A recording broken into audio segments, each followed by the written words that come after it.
नमस्ते। मराठवाड़ा नेता फेसबुक और यूट्यूब में हम आज मिल रहे हैं वसंतराव नाइक एग्रीकल्चर यूनिवर्सिटी के कुलगुरु डॉक्टर इंद्र इंद्रमणि जी इंद्रमणि। को। तो मुझे बहुत खुशी हो रहा है कि एक फील्ड पर काम करने वाले सही ढंग से एग्रीकल्चर बेस्ड जिनका अभी तक का कारकिर्द रही है, अयोध्या भूमि से उन्होंने आए हुए हैं। उनका कार्य क्षेत्र दिल्ली रहा है और नियर अबाउट एक 15 मंथ अगो यानी हाँ। आपने यहाँ पर सूत्र लिए हैं। जी तो जी। मैं आपसे विनती करता हूँ कि इन शॉर्ट आप यानी इस फील्ड में कैसा कैसा प्रगति किए और वो सोशली एग्रीकल्चर ऐसा बेनिफिशियर है, ये आप हमें बोले। बहुत बहुत धन्यवाद। एक तो आपको हमारे विश्वविद्यालय में आने का और हमारे से वार्ता करने का, जो कि हम अपने किसान भाइयों को विश्वविद्यालय क्या काम कर रहा है उसके बारे में अवगत करा सकें, बता सकें, ऐसा मौका देने के लिए बहुत बहुत धन्यवाद। यहाँ मेरा नाम इंद्रमणि मिश्र है और मैं उत्तर प्रदेश का निवासी हूँ और मेरा कार्य क्षेत्र जो रहा है दिल्ली था, इंडियन एग्रीकल्चर रिसर्च इंस्टीट्यूट, जिसको पूरे विश्व में पूसा इंस्टीट्यूट के नाम से जाना जाता है। और वहाँ पर हमने अध्ययन भी किया और वहाँ पर ही सेवा दिया, रिसर्च एक्सटेंशन और टीचिंग में। और वहाँ पर ज्वाइंट डायरेक्टर रिसर्च के पद पर जब मैं कार्य दे रहा था, तब फिर महाराष्ट्र सरकार ने और गवर्नर साहब ने हमें यहाँ आने का न्योता दिया, बताया, अपॉइंटमेंट दिया और तब से हम 25 जुलाई 2022 को हम यूनिवर्सिटी को ज्वाइन किए और तब से हम सेवा में लगे हुए हैं। जो विश्वविद्यालय में हमें शिक्षा और शोध और विस्तार तीनों क्षेत्र पर हम काम कर रहे हैं। तो तीनों क्षेत्र में शिक्षा के और जैसा आपको पता है कि हमारा विश्वविद्यालय पूरे मराठवाड़ा क्षेत्र के लिए जिम्मेदारी है और हम यूनिवर्सिटी का हेडक्वार्टर परभनी में है, लेकिन 8 जिलों में हमारे जो है संस्थानों का प्रेजेंस है। हम 12 कॉलेज हैं टोटल और उन 12 कॉलेज जो है ना, कुछ हमारे जैसे परभनी में है और बाकी कॉलेज दूसरे जो हमारे जिले हैं वहाँ पर स्थित हैं। 12 कॉलेज के अलावा 4 हमारे पास सरकारी केबी के हैं और 8 हमारे पास एनजीओ के केबी के हैं, तो टोटल 12 केबी के हैं। और 28 रिसर्च स्टेशन है, जो परभनी यूनिवर्सिटी के पास 28 रिसर्च स्टेशन है। और 28 रिसर्च स्टेशन के अलावा हमारे पास 45 प्राइवेट एग्रीकल्चर कॉलेजेज हैं, जिनका भी जो शिक्षण की गुणवत्ता इंश्योर करना और वो हमारी जिम्मेदारी है। इसी तरह से 50 के करीब हमारे स्कूल हैं जो जिनमें हम डिप्लोमा की उपाधि देते हैं, वो हैं। और 50 से ज़्यादा हमारे पास सीड प्रोडक्शन सेंटर हैं जहां हम सीड प्रोडक्शन करते हैं। तो ये देखते हुए एक जो है ना बहुत बड़ा फैलाव है हमारे विश्वविद्यालय का और हर जगह पे रखते डिफरेंट जगहों पे जो हमारे इंस्टीट्यूट्स हैं, जो सेंटर्स हैं, वो सेवा में काम कर रहे हैं। और हम लोग यहाँ पर साइंटिस्ट के रूप में और साइंस की सेवा में हमारा 100 साल से ज़्यादा 105 साल पुराना इतिहास है। 1918 में जो हमारा कॉटन रिसर्च स्टेशन था यहाँ पर एस्टेब्लिश हुआ था और तब से लेकर के और हम 1972 में विश्वविद्यालय बना और 1956 में कॉलेज ऑफ एग्रीकल्चर बना और 1972 से भी 52 साल से यूनिवर्सिटी के रूप में हम मराठवाड़ा क्षेत्र की सेवा कर रहे हैं। तो टीचिंग में भी, रिसर्च में भी और एक्सटेंशन में भी हम अपना जो है कार्य क्षेत्र को पूरी शिद्दत के साथ और पूरी मेहनत के साथ कर रहे हैं। हमने जो कुछ इनिशिएटिव लिए आने के बाद, उसमें एक तो ये था कि हमारे ढेर सारे क्षेत्र जो था वो कल्टीवेशन में नहीं था, वो सबसे बड़ा चैलेंज हमारे सामने था। तो 2000 एकड़ एरिया पिछले साल हमने सीड प्रोडक्शन में लेकर के आए। और उस एक्स्ट्रा एरिया हाँ। और उस 2000 में जो हमने अभी देखा है कि हम जहां हमारा 6000 कुंटल के करीब जो सीड प्रोडक्शन होता था, उसको हम 16,000 कुंटल से ज्यादा अच्छा। सीड प्रोडक्शन में हमने ला दिए, ऑलरेडी ला दिए। और दूसरी हमारी जो समस्या थी वो पानी की है। आपको पता है कि मराठवाड़ा क्षेत्र पूरी तरीके से जो है वो रेनफेड एग्रीकल्चर के अंतर्गत आता है। पानी की समस्या रहती है। इस बार भी आपने देखा कि कम पानी की जो है बरस गिरा मिला, और लास्ट ईयर 2 साल ठीक था, लेकिन इस साल फेस करना पड़ा। और अभी देखिए कल परसों में आपने देखा 2 दिन पहले की अतिवृष्टि हुई। तो ये महाराष्ट्र का क्षेत्र जो है वो मराठवाड़ा का वो इन समस्याओं से ग्रसित है। आसमानी आफत, अल्पवृष्टि, अतिवृष्टि और इस तरह की चीजों से प्रभावित है। तो उसी तरीके से हमारी रिसर्च भी जो है ना ओरिएंटेड है। तो दूसरी एक समस्या थी कि पानी की, तो हमने जो है फार्म पॉन्ड खेत में ही जलाशय बना करके, मराठी में एग्जैक्टली हाँ, वो हमने बनाया। और अभी तक हम 9 करोड़ लीटर पानी का इंतजाम कर लिए हैं, और हमारा प्लान है कि हम इसे 16 करोड़ लीटर पानी, अच्छा 9 करोड़ ऑलरेडी कर लिए। और जो ये फार्म पॉन्ड्स हैं इनको हमने लाइनिंग करवाया। जैसे कई बार देखते हैं कि बस फार्म पॉन्ड को दे तो नीचे सुटेबल मटेरियल पॉलीसीड्स का लाइनिंग होती है। लाइनिंग कराने से जो फायदा हुआ कि सीपेज रुकता है, पानी का लॉस रुकता है, और आसपास की जमीन को खराब होने से बचाया जा सकता है। तो वो हमने एक बड़ा जो है ना यहाँ पे कार्य किया। रिसर्च की क्षेत्र में हम लोग जो है ना पूरी कोशिश कर रहे हैं। अभी जो हमारा विश्वविद्यालय ऐसे अनाज पे कोशिश कर रहा है जिसमें पोषक तत्व तो ज्यादा हो। तो हमने अभी परभनी शक्ति करके सुरगम की यानी ज्वारी की वैरायटी लेके आए हैं, और उसका सीड हम किसानों को प्रोवाइड करा रहे हैं। तो जिसमें जिंक और आयरन की जस्ता और आयरन जो है लोहा वो जस्ता है, ज्यादा से ज्यादा है। हाँ, वो उससे फायदा क्या होगा कि जो अनाज वो अगर हमें फाइनली लोगों के पास पहुंचेगा तो जो उसने लेंगे तो उनको अलग से आपको आयरन और पिल्स इसकी एफी की जो है आयरन और जिंक की गोलियां नहीं खानी पड़ेंगी। तो मतलब पोषण तत्व। और आपको पता है कि प्रधानमंत्री साहब ने, हमारे जो आदरणीय प्रधानमंत्री साहब हैं, वो इस पर बहुत जोर देते हैं। उन्होंने खुद ही सबसे पहले जो बायोफोर्टिफाइड अन्न है उनको आगे बढ़ाया था। बहुत अच्छी बात यह है कि आजकल श्री अन्न की बात हो रही है। श्री अन्न आगे हमारे प्रधानमंत्री साहब ने जो मिलेट को श्री अन्न का नाम दिया है, और वो श्री अन्न में समृद्धि है, श्री अन्न में क्या कहते हैं स्वास्थ्य है, श्री अन्न में सबके लिए समरस मतलब सबका कल्याण है, इसलिए श्री अन्न की बात किया। और मराठवाड़ा का हमारा जो क्षेत्र है वो श्री अन्न के लिए फेमस है। तो इसीलिए मैंने कहा कि श्री अन्न में भी कैसे और गुणवत्ता लाई जा सकती है, तो बायोफोर्टिफाइड वैरायटी की बात की। इसी तरीके से, और ये आपको बताते हुए खुशी हो रही है कि पूरे देश में ये परभनी की जो वैरायटी है जो हमारी, जैसे हमने बताया परभनी शक्ति, ये केवल एक ही वैरायटी है बायोफोर्टिफाइड वैरायटी ज्वारी में। हाँ, और इसी तरह से हमने अपना जो पर्ल मिलेट है जैसे हम बाजरी कहते हैं, तो बाजरी में भी हमने 2 बायोफोर्टिफाइड वैरायटी लेकर आए। पूरे देश में 4 है, हमने 2 बायोफोर्टिफाइड, और इन सब के सीड जो है ना वो उपलब्ध है।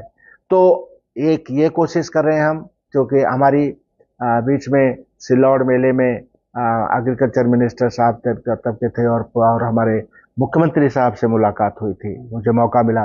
तो उन्होंने हमें इस बात के लिए निर्देशित किया था कि मिलेट पर हमारी अच्छी रिसर्च होनी चाहिए, पल्सेस पर हमारी अच्छी रिसर्च होनी चाहिए। तो हमारा बदनापुर का जो स्टेशन है वो पल्सेस में नई वैरायटी लेकर करके आया है। और हम अभी किसान के खेत पे थे, तो एक किसान भाई ने, ये हमारा बदनापुर के पास एक गांव है, वहां पर 1 किलो बीज हमारा ले गया था, है हमारी सेंटर से, और उस 1 किलो बीज को उसने तीसरे साल में 200 एकड़ पे फैला दिया। 200 1 किलो बीज को ले गया और उन्हीं बीज से मल्टीप्लाई करके 200 एकड़ पे फैलाया, और वो 200 एकड़ में ये था कि 18 से 20 कुंतल प्रति एकड़ जो है उसकी पैदावार है।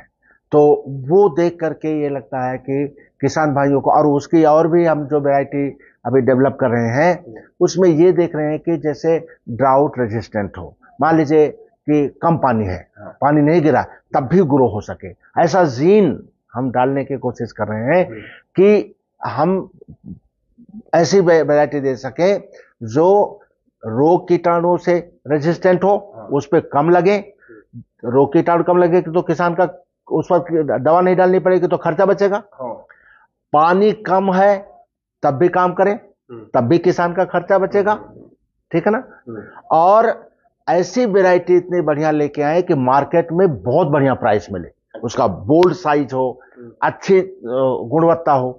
तो उस पर हम काम कर रहे हैं कि क्लाइमेट रेजिस्टेंट टेक्नोलॉजी हो, कम पानी में होने वाली टेक्नोलॉजी हो, रोग विषाणुओं से बचने वाली, खुद उसमें ऐसी शक्ति डाली जाए कि ऐसी हो ताकि हमारे जो शेतकरी भाई बंधु हैं, भगिनी बंधु, उनको इन चीजों पर खर्च कम करना पड़े।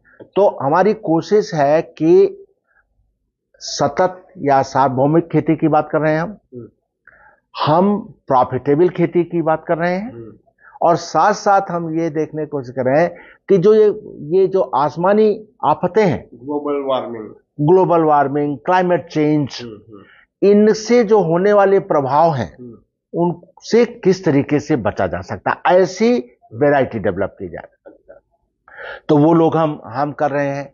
हम जो है ऑयल सीड में हमारा सेंटर जो लातूर में है, और लातूर में हमें देश में पहला स्थान मिला है रिसर्च करने के लिए, best centre, all India coordinated research project का जो प्रोग्राम है उसमें बेस्ट सेंटर, और ये अवार्ड हमें इसमें पर्ल मिलेट में भी मिला है, और 2-2, 3-3 साल से कंटिन्यूअस मिल रहा है कि हम पर्ल मिलेट पे, ज्वारी पे, और ऑयल सीड में और पल्सेज में हम बहुत उम्दा काम कर रहे हैं। और हमने अपने शास्त्रज्ञों को अब यही चर्चा हर समय करता हूं कि कैसे क्लाइमेट स्मार्ट टेक्नोलॉजी लाई जाए और कम इनपुट वाली टेक्नोलॉजी लाई जाए, कम लागत लगानी पड़े किसान को, कम खर्च करना पड़े और ज्यादा पैदावार दें, और ये जो वेदर वगैरह हैं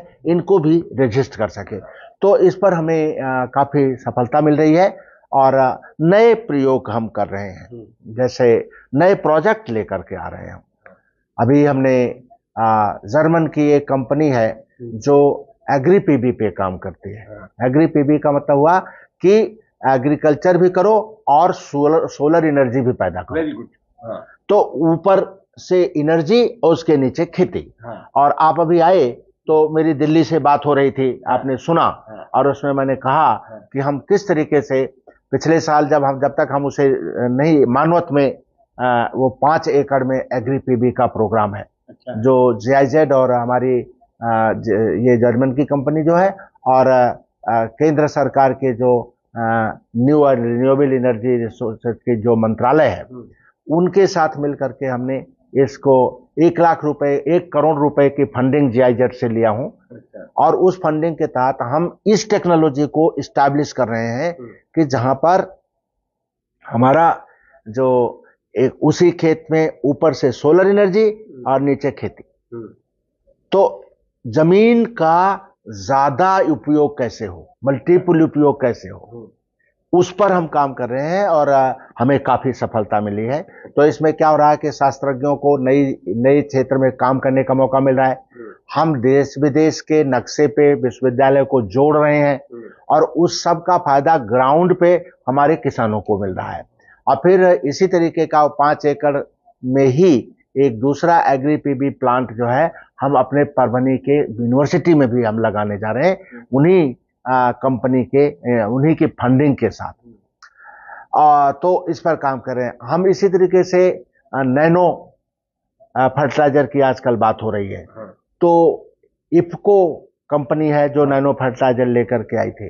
तो भारत सरकार के निर्देश पर इफको जो है हमारे साथ, और हमारे अलावा तमिलनाडु की जो एग्रीकल्चर यूनिवर्सिटी है, TNU जिसे कहते हैं, पंतनगर की एग्रीकल्चर यूनिवर्सिटी है, उसको IARI है, इंडियन एग्रीकल्चर रिसर्च इंस्टीट्यूट, और CSIR के कुछ लैब के साथ मिला करके हमें एक प्रोजेक्ट, सबका कोऑर्डिनेटेड प्रोजेक्ट दिया गया है, जिसमें हमें नैनो यूरिया, नैनो DAP और नैनो फार्मुलेशन जितने हैं उनकी सार्थकता और उनकी जो फायदे हैं वो हम फील्ड पे काम करके, रिसर्च कर करके, चारों ये जितनी यूनिवर्सिटी, 4-5 यूनिवर्सिटी के हमने जो नाम लिए उनके साथ मिल करके करें, तो ये एक नया डायमेंशन है। हम नैनो फर्टिलाइजर की तरफ जा रहे हैं। ड्रोन की जो है ना एक बहुत बड़ी हमारी जो है ना क्षेत्र है। तो मुझे यहाँ आने के पहले जब मैं भारतीय कृषि अनुसंधान संस्थान में था, तभी हमें ड्रोन की जो पहली कमेटी की ड्रोन का एग्रीकल्चर में कैसे उपयोग किया जाए, उसकी जो पहली कमेटी बनी थी उसका मैं कन्वीनर था, और उसके बाद 3 और कमेटी बनी, उनका मैं चेयरमैन है। कंटिन्यूअस ऑल वर्ल्ड, पूरे भारत के लिए, पूरे भारत के लिए, और वो टेक्नोलॉजी विश्व कैसे अडॉप्ट कर सकता उसके लिए। तो उसमें हम लोग जो है रिकमेंडेशन, उसका एक्सपेरिमेंटेशन किए, रिकमेंडेशन दिए। और आपको पता है कि ड्रोन एक बहुत महत्वपूर्ण टेक्नोलॉजी है। इसको हम जब बताते हैं कि केवल इंसेक्टिसाइड, पेस्टिसाइड का यूज किया जा सकता है, फर्टिलाइजर जो है न्यूट्रिएंट और माइक्रोन्यूट्रिएंट, और जो आपने अभी नैनो फार्मुलेशन, इनको अप्लाई किया जा सकता है। अब जिस खेत को करने में मान लीजिए इंसेक्टिसाइड, पेस्टिसाइड, पहले तो यह है कि 20-25% तो इनपुट की बचत होती है, जो आपको जितना, अगर बिना उसके स्प्रे करते हैं, तो अगर मान लीजिए आपको एक पर्टिकुलर अमाउंट आपको स्प्रे करना है, तो अगर हमें ड्रोन यूज करते हैं तो उसमें 25% की कमी होती है एक। तो इसका मतलब कि 25% मटेरियल, केमिकल जो है वो इन्वायरमेंट या खेत में नहीं जाएगा, और प्रभाव वही रहेगा। तो एक ये फायदा है। दूसरा फायदा है, जिस खेत को में किसान अभी काम करता है और दिन भर लगा करके नैपसैक स्प्रेयर से अपने खेत में छिड़कता है, वो उससे क्या होगा, हम वो 7 मिनट में ड्रोन करके आ जाता है। अच्छा, 7 मिनट में, दिन भर में जैसे वो कर रहा है उसको 7 मिनट में कर करके ड्रोन आ जाता है। एक फायदा। तीसरा फायदा यह है कि ये जो स्प्रे करता है तो किसान ढेर सारी प्रोटेक्टिव चीजें नहीं लगा, उसके हेल्थ पे फर्क पड़ता है। ड्रोन से जब पड़ रहा है तो वो समस्या का समाधान हो गया।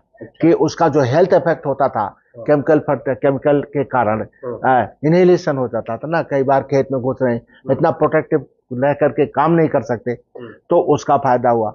और किसानों से चर्चा करके ही मुझे जो है ना ये आया, जब मैं किसानों से इस पर वार्ता कर रहा था उनके खेत पर, तो उन्होंने कहा कि साहब पहले हम जब ये पेस्टिसाइड और इन सब को छिड़कते हुए खेत में जाते थे, सांप होते थे, इस तरह के रेप्टाइल्स काट लेते थे, उससे मृत्यु तक हो जाती थी।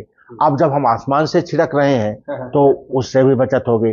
तो ये मोटे मोटे बचत का। दूसरा, फिर जब हम न्यूट्रिएंट की अप्लाई करते हैं, फोलियस एप्लीकेशन करते हैं, तो उससे यूज इफिशिएंसी फर्टिलाइजर की बढ़ती है।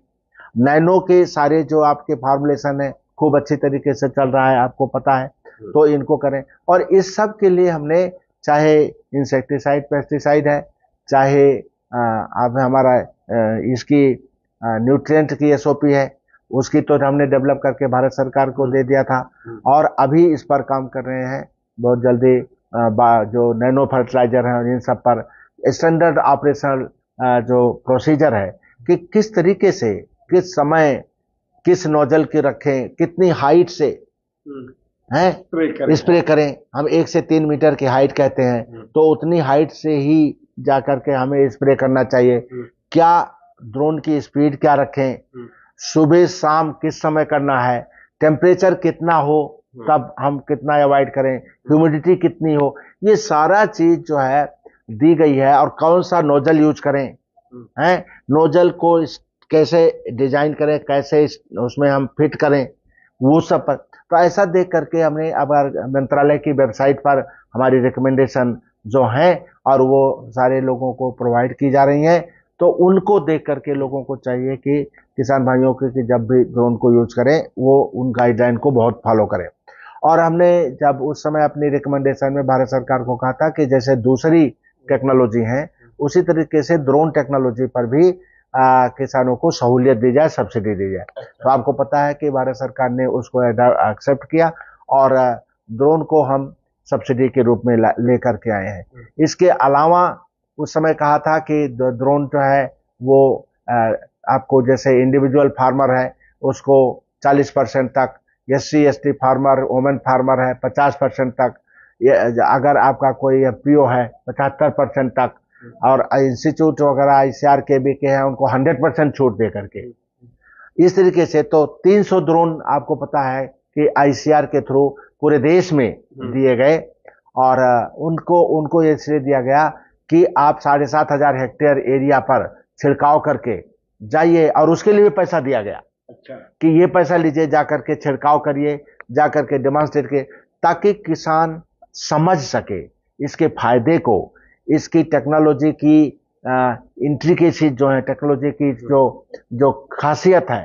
फायदे हैं, उनको किसान को समझाओ ताकि इस नई टेक्नोलॉजी का पॉपुलर बना सके। तो वो कोशिश की जा रही है और उस पर काफी अभी सफलता मिली है। और आपने अभी देखे कि प्रधानमंत्री साहब और देश जो है ना ड्रोन टेक्नोलॉजी एग्रीकल्चर के लिए बहुत सीरियस है और इसीलिए अभी नया प्रोग्राम लॉन्च हुआ, ड्रोन दीदी का प्रोग्राम। आपने ड्रोन दीदी का प्रोग्राम, जिसमें ये कोशिश है कि ज्यादा से ज्यादा लेडीज को, औरतों को ड्रोन एप्लीकेशन के लिए जाए। देखिए हम टेक्नोलॉजी को ऐसा करना चाहते हैं कि जिसमें भगनी बंधु दोनों की भागीदारी हो।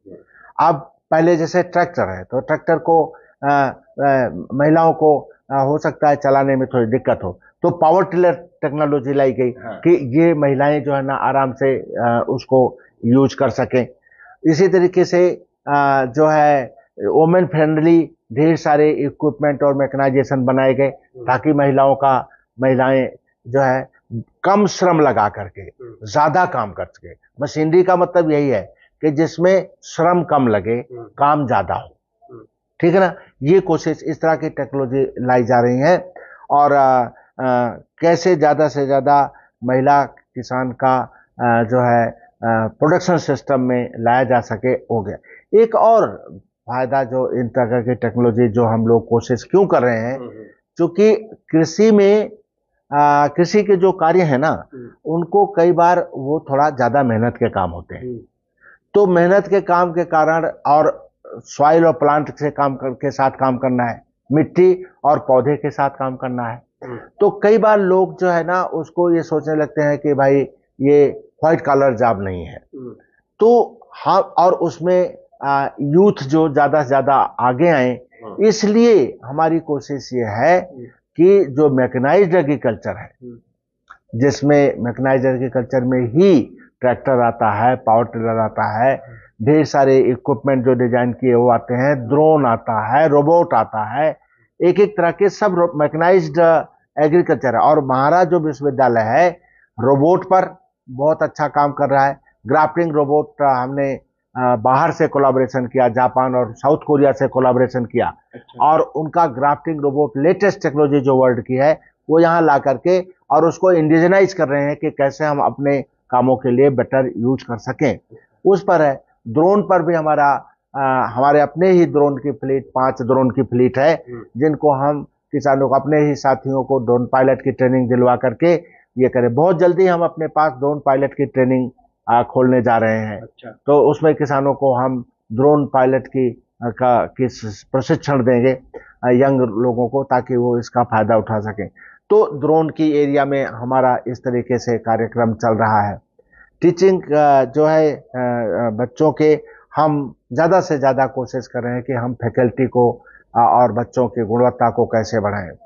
तो भारत सरकार का एक नायब करके प्रोग्राम है, जिसके तहत अभी तक हम लोग 85 लोगों को 85 लोगों को, 85 को, जिसमें शास्त्रज्ञ भी हैं और छात्र भी हैं, उनको हमने विदेश के जो है विश्वविद्यालय हैं, हाँ, अमेरिका, स्पेन, ऑस्ट्रेलिया और एशिया में जितना Asian institute of technology Bangkok है, मलेशिया, ऐसे ऐसे रसिया, वहां पर हम भेज रहे हैं उनको, ताकि बच्चे और जो हमारे जो स्टूडेंट हैं, और उसमें लेडीज और जेंट्स दोनों, फैकल्टी में भी लेडीज एंड जेंट्स दोनों, सभी को हम लोग विदेश के विश्वविद्यालयों में भेज करके उनको प्रशिक्षित कर रहे हैं, ट्रेनिंग दिला रहे हैं।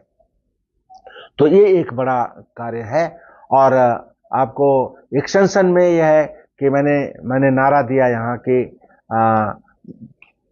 किसान देवो भव, ये नारा दिया मैंने कि किसान जो है वो देवतुल्य है, जैसे देवता है, अन्नदाता है जो, वो देवता है। और इसीलिए ये मान के चलो कि किसान देवो भव की भावना पर काम करो, और ये करो कि किसान अगर समृद्धशाली है तभी देश समृद्धशाली होगा। किसान समृद्धशाली अगर नहीं है तो देश समृद्धशाली नहीं हो सकता।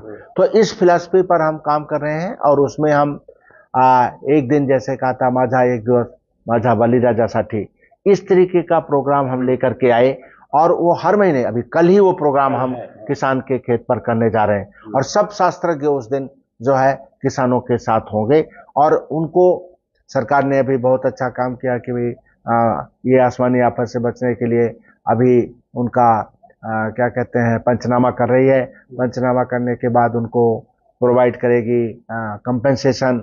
आपको पता है 3 हेक्टेयर तक की लैंड का कंपेंसेशन सरकार ने डिसाइड किया है। वो एक एस्पेक्ट है।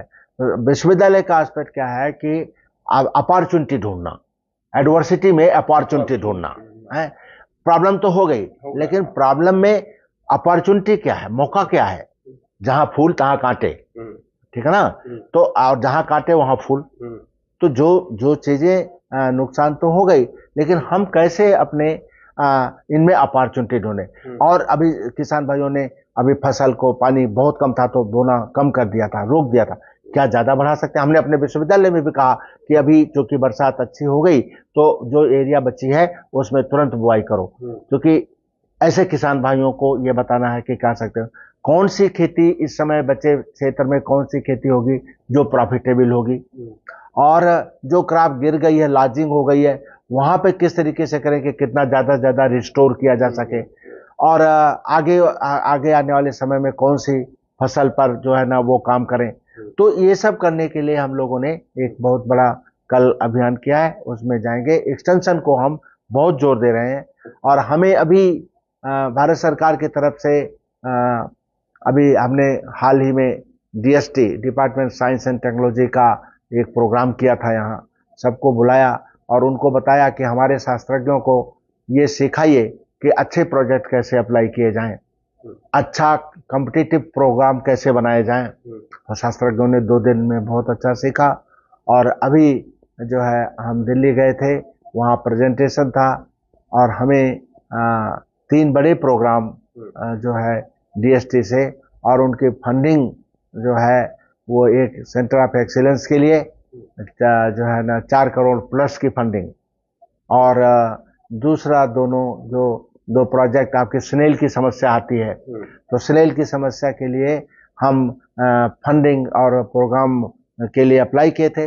और भारत सरकार का जो department of science and technology का टेक्नोलॉजी डेवलपमेंट प्रोग्राम है, TDP कहते हैं, उन्होंने स्नेल पर हमें रिसर्च करने के लिए लगभग 1 करोड़ रुपए का एक प्रोजेक्ट सबमिट किया है। इसी तरह से बायो फर्टिलाइजर का कैसा कंसोर्शियम बनाया जाए जिससे और अच्छा उसका जो है ना प्रभाव बढ़े, तो उसके लिए भी जो भारत सरकार DST ने अभी हमें एक प्रोजेक्ट का ये अप्रूवल दिया है कि इस पर काम करिए आप। जो हमें सेंटर ऑफ एक्सीलेंस दिया है, उसी सेंटर ऑफ एक्सीलेंस के तहत उस पर ज़्यादा जोर देने के लिए कहा है। तो हम इस तरीके से काम कर रहे हैं। और जो RKBY का प्रोग्राम है, उसमें हमारे अभी शास्त्रज्ञों के 5 प्रोजेक्ट जो सबमिट अप्रूव हुए हैं स्टेट की तरफ से अभी मुझे। तो वो कॉम्पिटिटिव ग्रांट थी, क्योंकि हमने बहुत अच्छा प्रपोजल दिया, सबमिट किया, प्रेजेंट किया, इसलिए हमें मिला। हम शास्त्रज्ञों के साथ बैठ करके उनको कैसे उनकी teaching quality, research quality, project submit करने की क्वालिटी, इस सब को कैसे बेहतर बनाया जाए, उस पर भी हम लोग काम कर रहे हैं। तो इस तरीके से टीचिंग, रिसर्च, एक्सटेंशन और इन सब चीज़ों पर विश्वविद्यालय काम कर रहा है। हमारा रात दिन यही चिंतन रहता है कि हम किस तरीके से मराठवाड़ा के और महाराष्ट्र के और भारत के किसानों की सेवा कर सके, नई टेक्नोलॉजी के साथ, नए प्रोग्राम के साथ, नए प्रपोजल के साथ, नए जो हमारे शास्त्रज्ञों के जो आउटपुट आए उनके साथ हम करने की कोशिश कर रहे हैं। विश्वविद्यालय में हम जो है इंफ्रास्ट्रक्चर को डेवलप करने की पूरी कोशिश कर रहे हैं और उसमें CSR की फंडिंग की हम कोशिश कर रहे हैं, कारपोरेट सोशल रिस्पांसिबिलिटी की। तो कारपोरेट सोशल रिस्पांसिबिलिटी में हम लोग शायद सबसे आगे हैं। अगर हम आपको बताना चाहें तो हमने 50 लाख रुपए last year CNH India new Holland company ने 50 लाख रुपए CSR में हमें दिया, हमारी यूनिवर्सिटी को, कि आप KBK के साथ मिलकर के और कम से कम 1500 फार्मर को आप उनका मशीनरी को यूज करने के लिए, एग्री मशीनरी कैसे सावधानी से यूज किया जाए, क्या रिपेयर मेंटेनेंस पर ध्यान रखा जाए, क्या वर्क शेड्यूल फॉलो किया जाए, ताकि मशीन अपना साल दर साल अच्छा काम आपका देते रहे। तो वो स्किलिंग पर एक चल रहा है। इस तरह से टाफे कंपनी जो है ना, CSR के अंतर्गत हमारा यहाँ पे जो है परभनी कैंपस में एक महाराष्ट्र मैकेनाइजेशन सेंटर लेके आ रही है। अच्छा। और उसको हम जल्दी ही इनॉग्रेट करेंगे, लगभग बन गया है। उसमें 100% फंडिंग जो है वो corporate social responsibility TAFE tractor की कंपनी है, आपने सुना होगा, वो देने जा रही है।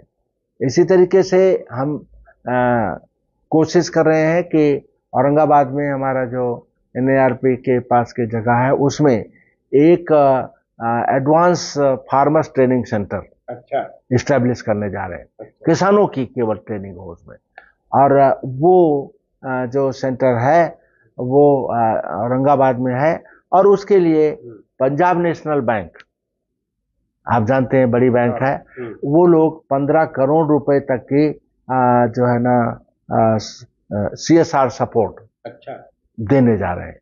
हमारी चर्चा चल रही है, MOU फाइनल हो रहा है, उसके आधार पर। लातूर के लिए कुछ कर रही क्या नहीं सर? आपके लातूर के लिए बहुत इम्पोर्टेंट है मेरे निगाह में। वहाँ पर हम सीड प्रोडक्शन, सीड का हमारा जपतगली बहुत बड़ा है, और लातूर जानते हैं आपके सोरघम के, सोयाबीन के लिए है, बहुत फेमस है। तो लातूर में हम अभी तो ये भी है कि सरकार की डिमांड थी कि एक अस्पताल बनने की बात थी, वहाँ जमीन की बात थी, वो लोग हम लोग एग्री किए, क्योंकि नहीं, स्वस्थ भारत, समृद्ध भारत के लिए एग्रीकल्चर अच्छा होना और हेल्थ अच्छा होना बहुत ज़रूरत है। तो उस पर काम कर रहे हैं। कटहल की नई वैरायटीज पर निकालने के लिए काम कर रहे हैं। लातूर में जो हमारा कॉलेज है उसके गेस्ट हाउस और सबको इनको इम्प्रूव करने की बात कर रहे हैं। लातूर के पास ही चाकूर में हमारा मैनेजमेंट का कॉलेज है, हम उसमें कई राउंड विजिट कर सके। बट सबसे बायोटेक्नोलॉजी का कॉलेज है, उनको छात्रों को हम अभी आने के बाद गेस्ट हॉस्टल फैसिलिटी नहीं थी, एक हॉस्टल बहुत समय से बन रहा था, 10-12 साल हो गए थे, तो हमने तुरंत आके उसे पूरा कराया पहला, और उसमें छात्रों को रहने के लिए दिया। और जो ICAR की तरफ से कुछ फंडिंग थी, तो SC/ST स्टूडेंट का एक हॉस्टल, एक दूसरा तो 2 और हॉस्टल में बच्चों को सुविधा दिया, चाकूर लातूर के लिए। और चाकूर में जो मैनेजमेंट का कॉलेज है उसको हम बहुत अच्छा एक कॉलेज के रूप में उभर के आए। जो हॉस्टल्स हैं उनके रिपेयर, और उसके लिए हमने अभी बोल दिया है कि अच्छा तरीके से रिपेयर करके देना है। और हमारी कोशिश होगी कि चाकूर और लातूर के लिए भी हमारा एक बड़ा टीचिंग और रिसर्च आप कैंपस हमारा डेवलप हो। 2 हम सोच रहे हैं कि एक हमारा जो औरंगाबाद में, दूसरा लातूर में एक ऐसा कैंपस डेवलप हो जहां ये लगे कि पूरा मिनी विश्वविद्यालय है, मिनी विश्वविद्यालय है। तो हम उस पर काम कर रहे हैं, और मुझे जो है सारे हमारे साथी जितने हैं वो मदद कर रहे हैं। एग्जीक्यूटिव काउंसिल में हमारे जितने मेंबर ऑफ लेजिस्लेटिव काउंसिल के मेंबर हैं, सबका जो है 5 के 5 बहुत ही महत्वपूर्ण है। और जो काउंसिल के हमारे जो एग्जीक्यूटिव काउंसिल के दूसरे हमारे मेंबर हैं वो बहुत काम कर रहे हैं, उनका बहुत सहयोग मिलता है। हमारे देवशंकर जी जो है वो प्रायः जो हमें मदद करते रहते हैं, वहाँ जो नांदेड़ से हैं। और इन सब के और प्रयास से हम लोग अभी नांदेड़ में हमारा एक एग्रीकल्चर कॉलेज आने वाला है जल्दी, और पारली में हमारे 2 कॉलेज आने वाले हैं, एक रिसर्च स्टेशन आने वाला है, और फिर हम औरंगाबाद के पास भी हम एक नया कॉलेज लेके आए हैं। मेरा सोचना है कि जितने भी हमारे डिस्ट्रिक्ट्स हैं, एक तो वहाँ पर सब पर हमारा कॉलेज होना चाहिए, ताकि डिस्ट्रिक्ट में हम अपने इसमें 8 डिस्ट्रिक्ट है और 4 केवी के है, तो हाँ, इसको और केवी और हाँ केवी के और बढ़ाने की आवश्यकता है। हम अभी कुछ जो प्रभावशाली लोग हैं उनके साथ मिलकर के डिस्कस करें, आईसीआर, और वहाँ पर भी हमने डिस्कस किया, और वहाँ पर भी जो है ना वो हमें मदद करने के लिए उनका वायदा है। कुछ केवी के काम ही नहीं करते सर, यानी और हम केवी के पर हम खुद, जैसे मैंने 50 लाख रुपए ला करके अपने 4 केवी के को स्ट्रेंथन किया ट्रेनिंग कराने के लिए, और उसमें ड्रोन की भी ट्रेनिंग है, ठीक है। और जो केवी के और हम खुद केवी के को विजिट कर रहे हैं और उनको बता रहे हैं कि, तो ये कहना थोड़ा सा बहुत अच्छा नहीं होगा। ढेर सारे हमारे केवी के जो बहुत काम कर रहे हैं, बहुत गवर्नमेंट कोर्सेज काम कर रहे हैं। अभी हमारा बदनापुर में केवी के है, तो बदनापुर के केवी के पास जो है हॉस्टल फैसिलिटी, किसान छात्रावास नहीं था, किसान फार्मर्स हॉस्टल नहीं था, कृषक हॉस्टल नहीं था। तो हमने भारत सरकार से बात करके और वहाँ से अभी फंडिंग लेकर के आए हैं, और हमारा वहाँ पर एक बढ़िया किसान घर बदनापुर में, और उसमें जैसे आप जैसे लोग या दूसरे आए तो वहाँ पर 2-4 गेस्ट रूम इस तरह से होने चाहिए कि रुक सके, क्योंकि ये बहुत ज़रूरी हो जाता है। बदनापुर हमारा बहुत पुराना रिसर्च स्टेशन है, तो वहाँ पे करें। इसी तरह से दूसरी जगहों पर जहाँ पर था कि हॉस्टल की जहाँ पर नहीं है, बच्चों के कम हैं, उनको हम काफ़ी बढ़ा रहे हैं। तो इस तरह से शिक्षा के क्षेत्र में, संशोधन के क्षेत्र में, और प्रसार के क्षेत्र में, और इंफ्रास्ट्रक्चर डेवलपमेंट करने के क्षेत्र में हमारा नाहेप करके इस्टेब्लिशमेंट है, नेशनल हायर एजुकेशन के का जो आईसीआर का अपना एक प्रोग्राम है। तो नाहेप में हमें एक बड़ा प्रोजेक्ट मिला था, 17 करोड़ से ऊपर का प्रोजेक्ट था। उसके तहत ही हम ये जो बता रहा हूँ 85 लोगों को बाहर भेज सके। ढेर सारे अपने लैब और उन सबको इंफ्रास्ट्रक्चर के ऊपर अभी भी काम चल रहा है, खूब जोर शोर से काम चल रहा है, क्योंकि 31 दिसंबर तक ये नाहेप का प्रोजेक्ट क्लोज होना है। ये वर्ल्ड बैंक का प्रोजेक्ट था, और वर्ल्ड बैंक का लॉन्ग फॉर्म क्या सर? नेशनल हायर एजुकेशन जो है ना प्रोग्राम है, आईसीआर का प्रोग्राम है। हाँ, तो उसमें हम लोग ये लेकर के चल रहे हैं कि नाहेप के तहत हम लोग जो है ना higher education, agriculture higher education है basically, national agriculture higher education program. तो एग्रीकल्चर के हायर एजुकेशन में सारी यूनिवर्सिटीज को कैसे हम स्ट्रेंथन कर सकते हैं, 2 रूप में। एक, रिसर्च इंफ्रास्ट्रक्चर और एजुकेशन के इंफ्रास्ट्रक्चर बढ़ा करके, जो लैबोरेटरी, अच्छे इंस्ट्रूमेंट, अच्छे इक्विपमेंट, अच्छे रिसर्च फैसिलिटी, और दूसरा बच्चों को और क्या कहते हैं फैकल्टी को देश में और विदेश में अलग अलग जगह भेज करके, हमने आईआईटी मुंबई से एमओयू किया था, और हमारे ढेर सारे बच्चे जा करके और फैकल्टी आईआईटी मुंबई में ट्रेनिंग करके आए। अभी भी हमारा बहुत जल्दी नया बैच जा रहा है। हमने आईआईटी खड़गपुर के साथ एमओयू किया, और उनके साथ रिसर्च इंफ्रास्ट्रक्चर डेवलप करने में ढेर सारे काम की। नाहप के तहत ही यहाँ पर हमने अनियन स्टोरेज का climate smart onion storage system अभी कैंपस में आ रहा है, बहुत जल्दी इनाग्रेट करेंगे। तो ढेर सारी टेक्नोलॉजीज को, ढेर सारे क्या कहते हैं शास्त्रज्ञों की है। सर एनिमल हस्बेंड्री अपनी तरफ ही आता है। एनिमल हस्बेंड्री में क्या है कि अभी पहले मिल्क प्रोडक्शन बढ़ने के लिए हाँ। तो अभी हम लोगों ने क्या किया है कि भारत जो एक बीच में डेवलपमेंट हुआ कि पहले तो हमारी यूनिवर्सिटी में ही वेटनरी कॉलेज था। लेकिन अभी भारत सरकार ने थोड़ा ये कर दिया कि वेटनरी एजुकेशन को अलग कर दिया है। अलग है, हमारे पास नहीं है। तो जैसे मापसू है हमारा नागपुर में, उनके साथ कॉलेज हमारे पास ही है, लेकिन डेयरी डिपार्टमेंट हमारे पास है, CCMB करके हमारे पास एक वो है। तो डेयरी डिपार्टमेंट और ये मिल करके उनको जो हमारा वेटनरी का कॉलेज है उनके भी कोलैबोरेशन में हम पशुधन को कैसे इम्प्रूव किया जाए, पशुधन की गुणवत्ता को कैसे बढ़ाया जाए और उनके स्वास्थ्य को कैसे ज़्यादा से ज़्यादा ध्यान रखा जाए, ऐसा एक जो है कोशिश है। और उसमें हम लोग जो डेयरी डिपार्टमेंट के थ्रू काम कर रहे हैं। तो पशुधन पर भी हमारा ये है, पशुधन से संबंधित चारे पर हमारी रिसर्च है कि गुणवत्तापूर्ण चारा कैसे उनको प्रोवाइड किया जाए। और हर एक तरफ से हम कोशिश कर रहे हैं कि कैसे इनोवेटिव तरीके से हम अपने विश्वविद्यालय द्वारा विश्वविद्यालय को शक्तिशाली बना करके कैसे हम मराठवाड़ा को और हमारे मराठवाड़ा के जो शेतकरी बंधुओं को कैसे हम शक्तिशाली बनाएं, समृद्ध बनाएं और उनको खुशहाल बनाएं। इसी में हमारी खुशी है, ऐसा मेरा मानना है। और इसी क्षेत्र पे हमारा काम कर रहा है। आप हमारे पास आए और किसानों के बारे में बात करने का मुझे मौका दिया, आपको बहुत बहुत धन्यवाद। और किसान भाइयों को और सभी जितने लोग खेती से जुड़े जो लोग हैं उनको सबको मैं अभिनंदन करता हूं और उनको हम जो है बेस्ट विशेष करते हैं कि इन सिचुएशन में हम कैसे अच्छा रहने की कोशिश करें। तो क्लाइमेट की वाली बात जो है ना बहुत इम्पोर्टेंट है, इसलिए मैंने कहा कि हम एक नेशनल सीड कांग्रेस अभी कर रहे हैं औरंगाबाद में, जिसमें 300 से ज़्यादा जो देश के वैज्ञानिक हैं और सारे बड़े वैज्ञानिक उसमें आ रहे हैं। हमारी यूनिवर्सिटी कर रही है जो हमारे सेंटर, ये 11, 12, 13 दिसंबर को हो रहा है। औरंगाबाद में हो रहा है।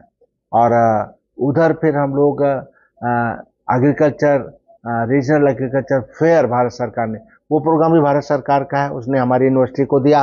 और भारत सरकार ने ही रीजनल एग्रीकल्चर फेयर की जो RAF 2000 जो RAF ऑर्गेनाइज करने का हमें मौका दिया है।